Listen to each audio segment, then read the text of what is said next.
Hi everyone, thanks for watching my video. This is my hot water tank with a controller from Honeywell, and on the past days he was providing some signs of failing. My hot water tank, it's used for my water inside home, plus the in-floor heating with all the devices that I have here.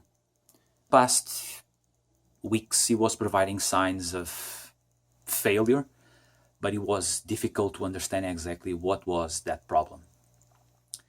Yesterday, the controller that you guys can see here, it was providing me 7 flashes on the LED with 3 seconds pause, and after checking that, it was possible to read that the problem was the flammable vapor sensor fault. That is this small device that is here.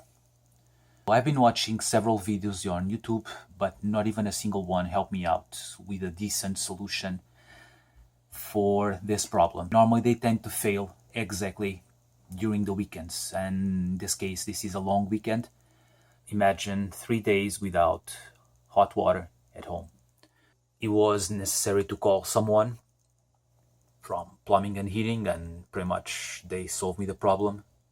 But right now I'm here to provide some good tips for you guys not being kind of stopped to having hot water at home during normally, and they tend to fail normally when it's cold and when we have nice long weekends. I have here the faulty flammable vapor sensor that was causing all the trouble on my hot water tank.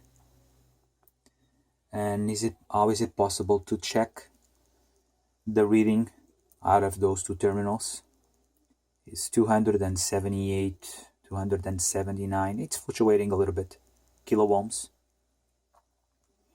We are completely out of the 46 kilo ohms, 46, 47 kilo ohms that we should have for the system work on normal condition. It's not possible to bypass this sensor with just a simple wire, because we need to have an ohm reading, a specific ohm reading, not to be precise, but should be around the 46, between 40 and 46 kilo ohms, just to provide the right feedback for the hot water tank controller. I'm just taking a reading on the new part that was installed yesterday, and the value is completely different from the one that was on the top of the bench. 43.4 kilo ohms, so 43,000 ohms. That's the proper reading. So the controller is not going to be really picky on the number that you're going to provide. So if you can get a small electronic resistor to replace this with an approximately ohm reading, this stuff is going to solve the problem. Solve the problem temporarily so that you can have hot water at home. It is not a sensor that we should replace or fix like this, because this one is a sensor that provides some safety at your house. For a weekend, something like that, and you know that you don't have any leaks on your pipes, it's possible to solve the problem until get this part on a normal store that they normally carry out. From the electrical, we know this is the formula that provides us, but I was being lazy yesterday and I was not even care about the formula. So I know that I got a bunch of resistors at home, and I'm going to start adding resistors and check the value that I have here.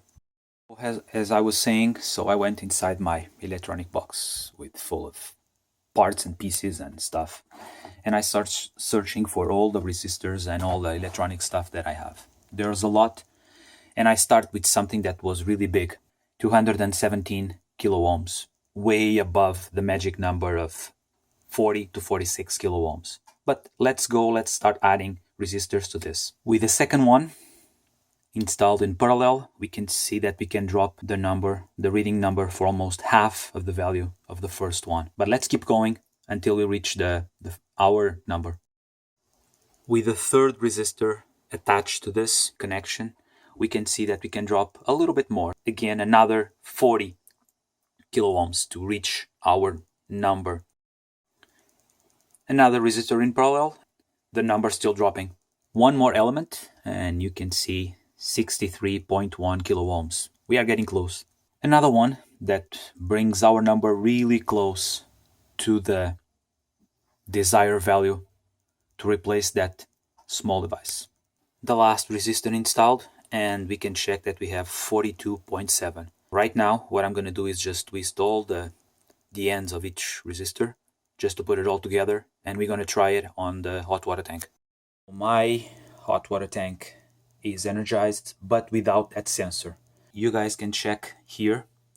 1, 2, 3, 4, 5, 6, 7, and now 3 seconds pause, and will it come again? 1, 2, 3, 4, 5, 6, 7, and another 3 seconds pause. As you guys can check, my Honeywell controller is still on standby, waiting for the next cycle. Resistors still in place.